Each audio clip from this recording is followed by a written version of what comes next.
بڑے سے بڑا مفکر، بڑے سے بڑا اچھا ادیب، عالی نسب شاعر جب بھی لکھتا ہے تو کتاب کے ابتدائیے میں مجبور ہوتا ہے لکھنے پر کہ میری کتاب کو امعان نگاہ سے پڑھیے، اگر کوئی غلطی، کوئی کوتاہی، کوئی سکم پائیں تو براہ کرم مجھے آگاہ کریں تاکہ آئندہ ایڈیشن میں اس کی اصلاح کر دی جائے۔ لیکن قرآن کھولو تو پہلا جملہ یہی ملتا ہے، یہ کتاب میں شک نکال کے تو دکھاؤ، اس کتاب میں کوئی عیب نکال کے تو دکھاؤ، یہ عیب سے بھی پاک ہے، یہ ریب سے بھی پاک ہے، اس میں کوئی شک نہیں، اس میں کوئی شبہ نہیں۔ ذالک الکتاب لا ریب فیہ۔ اللہ اکبر۔ ذالک کا اشارہ بعید کے لیے ہے لیکن عظمت کے لیے یہاں بیان فرمایا گیا۔ اس کا یہ معنی بھی ہو سکتا ہے کہ یہ وہ بابرکت کتاب ہے جو آسمانوں سے آئی ہے۔ اللہ اکبر۔ یہ وہ کلام الہی ہے جس میں کوئی شک نہیں ہے۔ ھدی للمتقین، یہ کتاب متقیوں کے لیے ہدایت ہے۔ اللہ اکبر۔ اس کتاب کو ھدی للناس بھی کہا گیا، تمام لوگوں کے لیے ہدایت، اور ہدایت کے مفہوم کو آپ اچھی طرح سمجھتے ہیں، رہنمائی کرنے والی، راستہ دکھلانے والی، منزل تک پہنچانے والی، اندر کی بیماریوں کو دور کرنے والی، باطنی امراض کے لیے شفا۔ یہ کتاب ہدایت ہے، نور ہے، روشنی ہے، اور آسمانی تحفہ ہے جو حضرت انسان کو عطا کیا گیا۔ ہمارے دکھوں کا مداوع ہے، ہمارے دردوں کا علاج ہے، ہماری زندگی کو خوبصورت اسلوب دینے کے لیے یہ کتاب نازل ہوئی ہے، طریقہ حیات ہے، ہمارے لیے یہ منشور زندگی ہے۔ اس کتاب کے ساتھ ہمارا جڑنا ہمارے لیے اللہ کی قربت کا سبب و ذریعہ بن سکتا ہے۔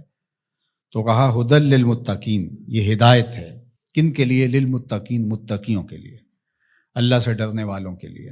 متقی وہ ہے جو وہاں پایا جائے جہاں اللہ اسے دیکھنا چاہتا ہے، اور وہاں نہ پایا جائے جہاں اللہ اسے نہیں دیکھنا چاہتا۔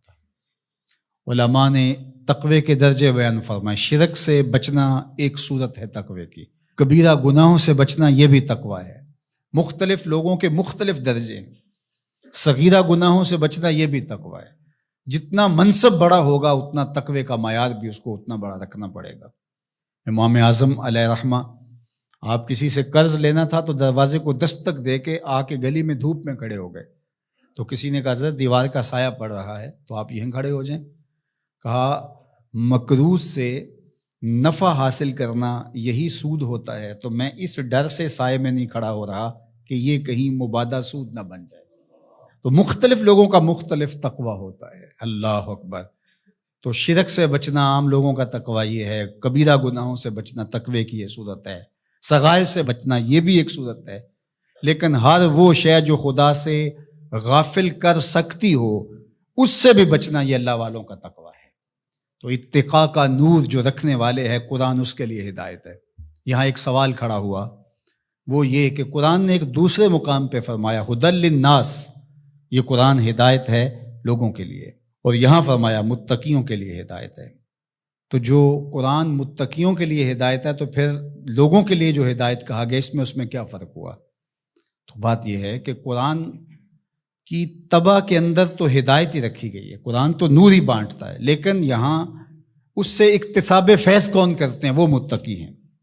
قرآن ہے ہدایت، سراپا ہدایت، لیکن جو کفار ہیں، مشرکین ہیں، وہ اس ہدایت کے سرچشمے سے کچھ حاصل نہیں کر پاتے، اس سرچشمے کے پاس بیٹھ کر کے بھی اندھیرے میں رہتے ہیں۔